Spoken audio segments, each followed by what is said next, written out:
وطبعا اقتصاديه يعني مش. احنا كمان ممكن نقلب ازاي بقى، ممكن نقلب كده. خلاص كده يا بنات، هسيبها لان هو كده 10 دقايق وبعد كده هحمرها في الزيت.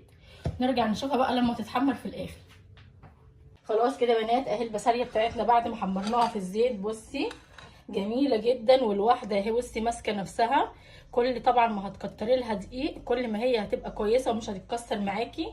وانت كمان بتحمريها في الزيت، اثناء ما بتحمريها ما تقعديش تقلبي فيها كتير. خلاص علشان طبعا ما تتكسرش معاكي وتبقى كويسه جدا جدا. خلاص وما تبقاش كمان تحسي ان هي ايه متفتفته كده، لا هتبقى جميله جدا زي ما قلت لك. حط لها معلقه نشا لو انت عايزاها مقرمشه قوي. جربيها ان شاء الله ان شاء الله هتعجبك. بس كده، وده كان فيديو النهارده. باي باي يا حبايبي.